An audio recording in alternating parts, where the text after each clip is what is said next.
Russian President Putin has stalled time and time again on a ceasefire with Ukraine. Why? There's a dark secret Russia's leader doesn't want anybody to know. A Ukraine ceasefire will collapse Moscow from within. And it's not because Russia's economy will crumble, though that will be a huge issue. Putin's problem is that hundreds of thousands of soldiers returning to Russia will lead to epidemics of crime, substance abuse, unemployment, and domestic violence that will threaten the very fabric of Russian society. And it all starts with the ceasefire drama. On March 11, US President Donald Trump and Ukrainian President Volodymyr Zelensky released a joint statement in the wake of their meeting in Saudi Arabia. The two had come to terms on a ceasefire agreement. Ukraine and Russia would lay down their arms for 30 days to enable further peace negotiations. The agreement would be all-encompassing. No more ground assaults, no more airstrikes, no more battling it out in the Black Sea. The war would essentially come to an end for an entire month. The ball was laid squarely in Putin's court, and the Russian president's response was unsurprising. He said no to the initial ceasefire proposal, claiming he had a lot of questions that needed to be answered before he'd agree to Russia laying down its arms. What followed was several weeks of ceasefire drama. About a week after the US and Ukraine came to their agreement, Putin spoke to Trump on the phone. He promised an immediate energy infrastructure ceasefire, to which Ukraine agreed. Then Russia attacked Ukraine's energy infrastructure mere hours after that call. Ukraine responded in kind, and the status of that limited ceasefire is now up in the air. Right now, Putin and Trump are going back and forth on a ceasefire in the Black Sea. And again, Russia's leader is playing hardball. CNN reports that he told Trump that Russia would only agree to a Black Sea ceasefire if the sanctions imposed against Russia for invading Ukraine were lifted. Right now, Russia's economy is creaking under the weight of 24,311 sanctions, 7,384 of which are imposed by the US. Interestingly, March 26 brought with it news that Russia and Ukraine had both agreed to a limited ceasefire in the contested waterway. It appears that Russia has gotten its sanctions lifted. However, it's received an agreement from the US to help it gain access to fertilizers and other agricultural products to help its struggling farming industry. The US will also help Ukraine facilitate the returns of prisoners of war and civilian detainees, in addition to overseeing the reuniting of at least some of the reportedly 700,000 children Russia has snatched from Ukraine since Putin invaded. Still, it's not a full ceasefire. And if Putin's broken promises regarding energy infrastructure are anything to go by, neither Ukraine nor the US can trust Putin to keep his word about the recently negotiated Black Sea ceasefire. The odds are we'll see more Russian attacks in the Black Sea in the coming days, and the reason for that is simple. Despite all of his talk about wanting to arrange a ceasefire, the reality is that Putin doesn't want to end the Ukraine war. He's negotiating, he's delaying, and it's all in service of keeping the war that he started going for as long as humanely possible. Why? After all, Russia has suffered catastrophic losses against Ukraine over the last 3 years. According to Ukraine's Ministry of Finance, Putin's invasion has cost his country over 907,000 soldiers, lost to death, injury, or capture.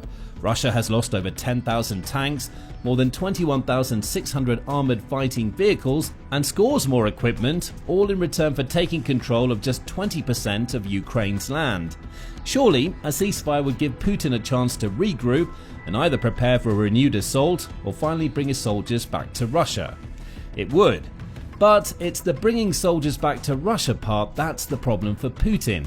He's delaying and negotiating so much about a ceasefire because he knows that having hundreds of thousands of soldiers streaming back into his country will destroy Russia.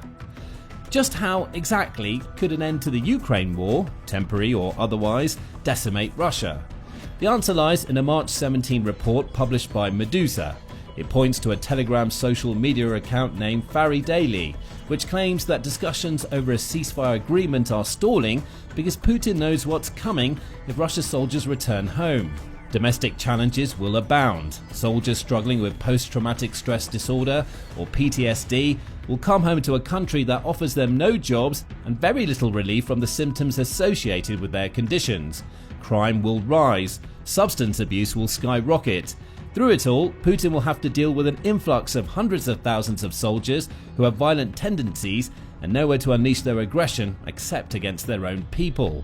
Massive domestic problems are on their way to Russia.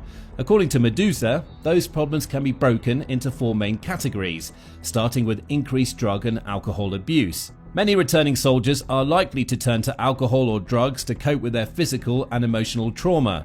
The first year after the war will be a year of heavy drinking, according to an unnamed source from Russia's Labour Ministry.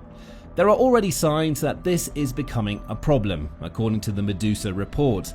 For instance, veterans returning to Russia from the front lines due to injuries or lost limbs are finding it difficult to reintegrate into civilian life. They've started drinking heavily to cope with the stress and pain caused by what they see as their own society's abandonment of them and the issues they face.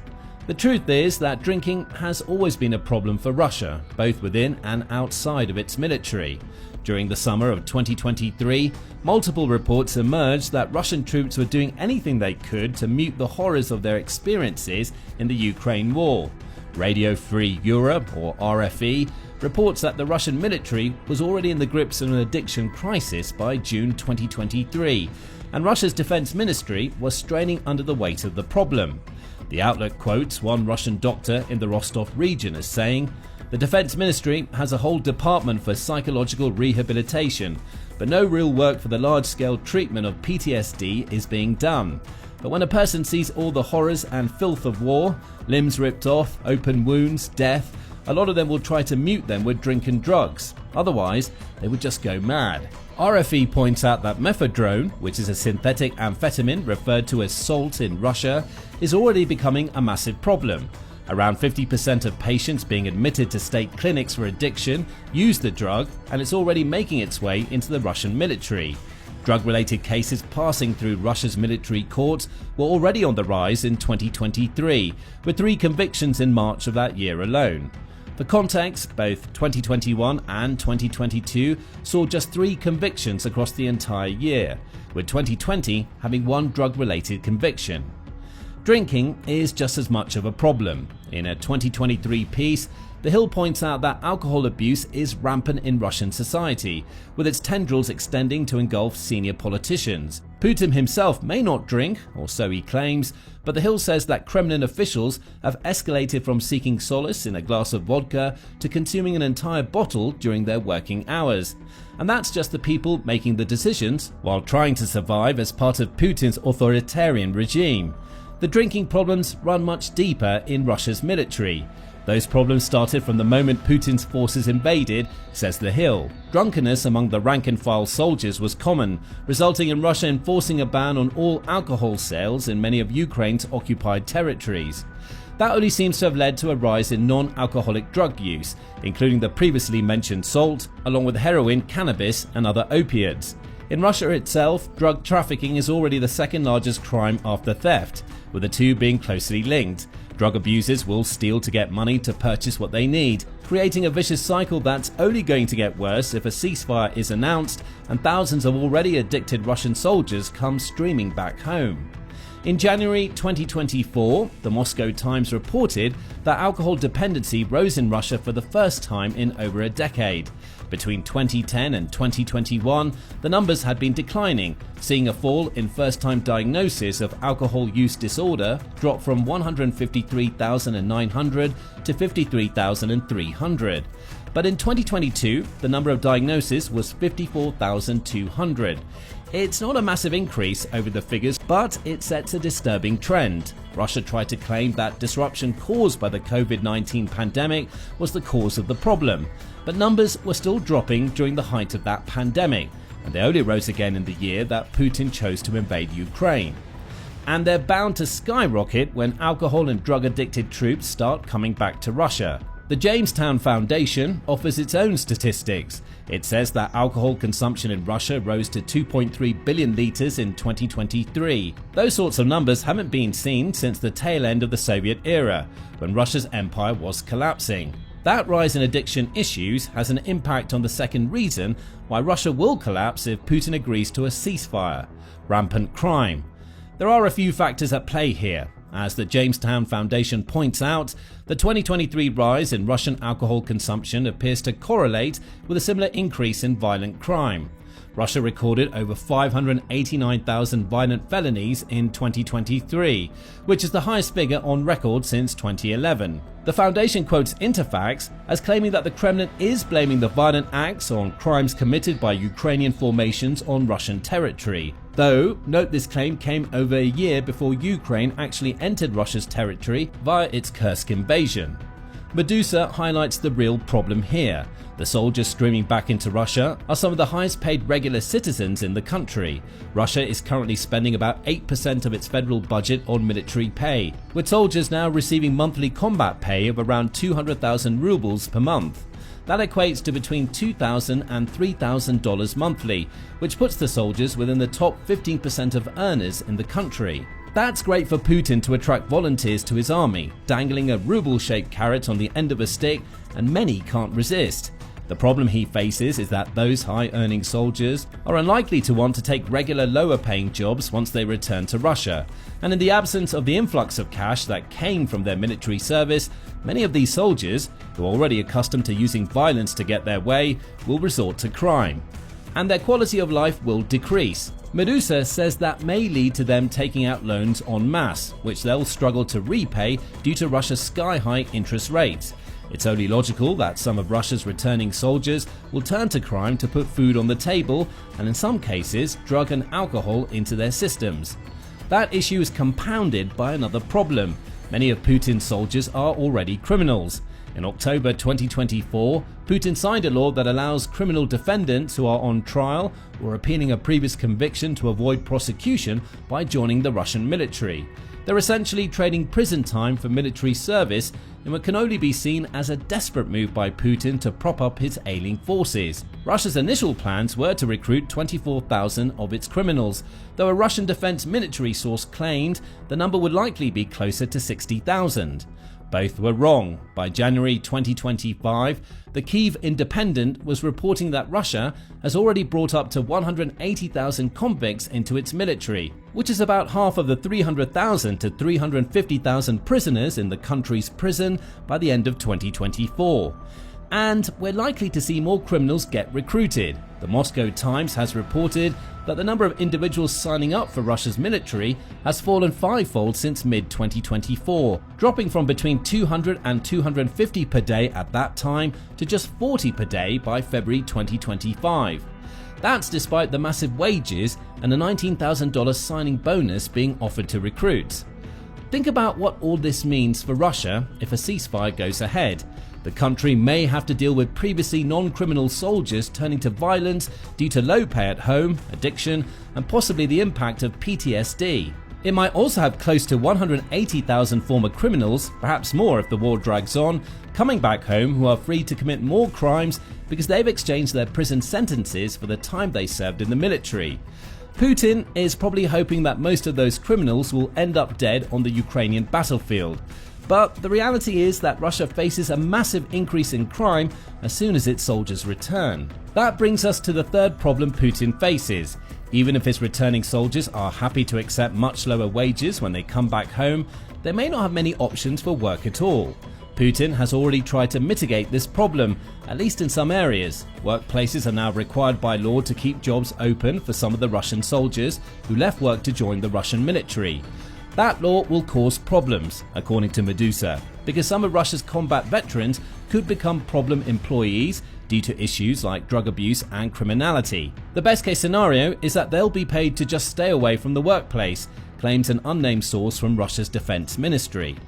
But the problem goes much deeper than that. Russia's unemployment rate has been on a constant decline since November 2020.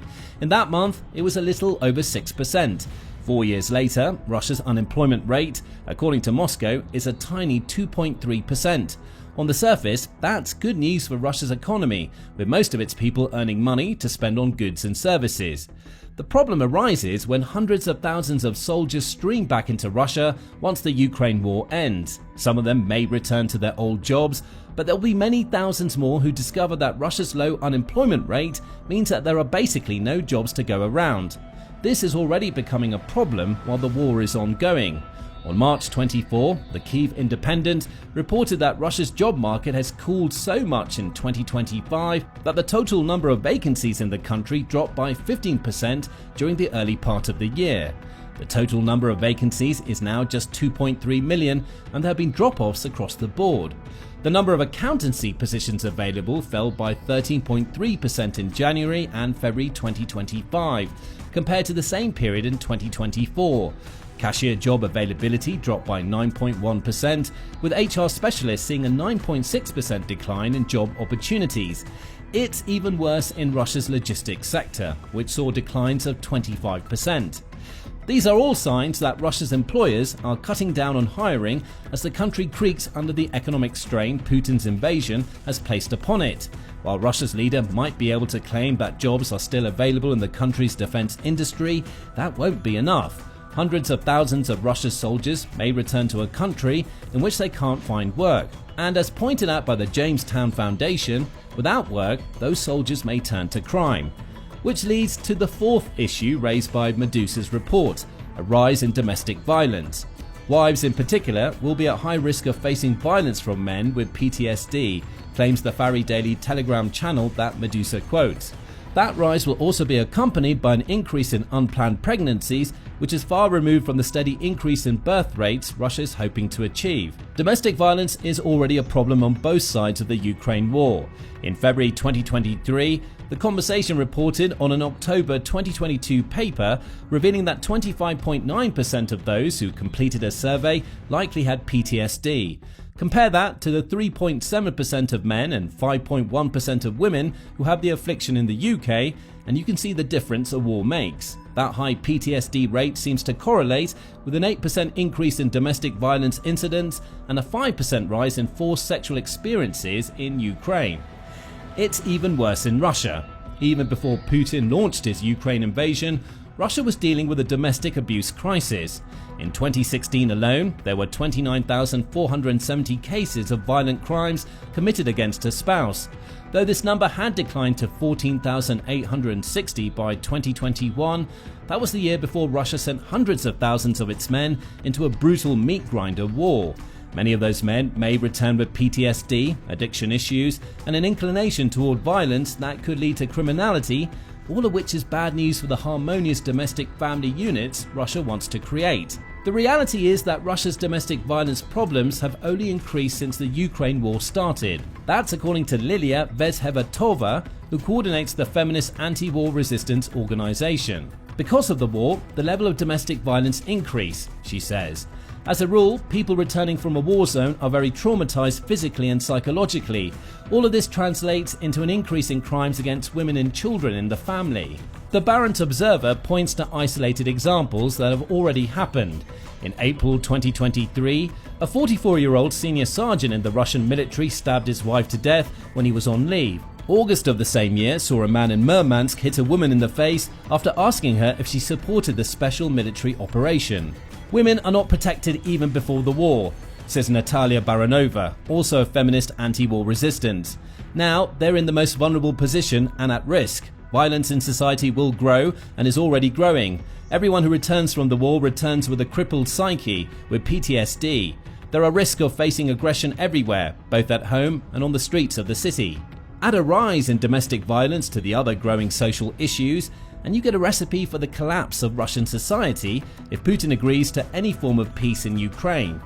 That's why he won't do it. And even if he did, it's not like Putin would ever acknowledge the impact his invasion has on his own people. The veterans of Putin's war may ultimately end up adrift, much like those who came back from Russia's campaign against Afghanistan in the 1990s. Russia also has a critical shortage of professional rehabilitation specialists and career counselors who can help returning soldiers with their violence, PTSD, addiction, and job issues. The infrastructure isn't there. Putin isn't going to build it. And what it all adds up to is a generational problem that could rip the fabric of Russian society apart. But what do you think will happen if Putin signs a ceasefire and Russian soldiers start returning home? Will the situation be as terrible as these reports suggest? Is there any hope that Putin will actually end the Ukraine war? Let us know what you think in the comments, and please subscribe to The Military Show for more commentary about the impact the Ukraine war has on Russia. We're an independent source for news and information surrounding conflicts around the globe and greatly appreciate your support.